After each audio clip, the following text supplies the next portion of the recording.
કાકા કાકા કરતો હતો અને એક રાજા હતો. હવે કાગડો એના દરબારમાં હતો અને રાજા એના દરબારમાં. એટલે કાગડો કાયમના માટે આનંદમાં રહે. દુઃખ આવે તોય આનંદમાં, સુખ આવે તોય આનંદમાં ને આનંદમાં રહે. હવે રાજાએ એના સૈનિકોને કીધું કે આ કાગડો એટલો આનંદમાં કેમ છે, ચલો એને કાદવમાં ફેંકી આવો. એટલે આદેશનું પાલન કરવું પડે. એટલે ઓલા દ્વારપાળાના જે હતા બે ગેટમેનો એને કીધું કે ભાઈ કાગડાને પકડી લીધો, આમ પકડી અને કાદવમાં નાખી દીધો. તો ઓલા કાદવમાં કાગડા ભાઈ ગીત ગાવા માંડ્યા કે કાદવમાં લપસવાની મજા આવે ભાઈ, કાદવમાં લપસવાની મજા આવે.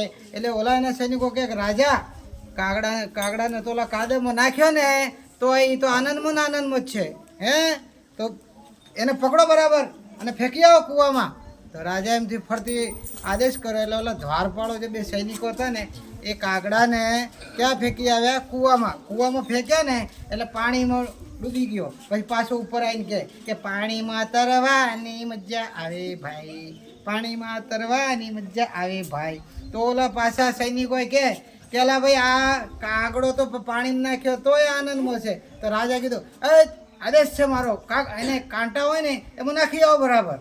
તો કાંટા હતા ને એમાં નાખી દીધા. તો આખો બિચારાને લોહી વાળી થઈ ગઈ. એટલે કાગડા ભાઈ કે કાન વિંધાવાની મજા આવે ભાઈ, કાન વિંધાવાની મજા આવે એમ. એટલે પાછો ઓલા રાજાએ ઓલા ફરિયાદ કરી સૈનિકોએ કે આ તો કાંટામાં નાખ્યા તોય તો ગીત ગાગા કરે, આનંદમાં રહેશે.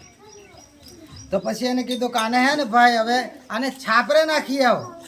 તો છાપરા ઉપર નાખ્યો આમ.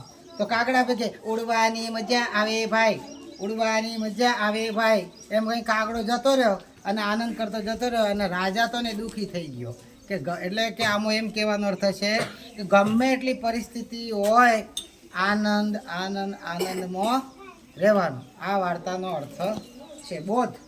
આનંદમાં રહેવાનું, દુઃખ આવે તોય સુખ આવે તોય સદાય આનંદમાં રહેવાનું.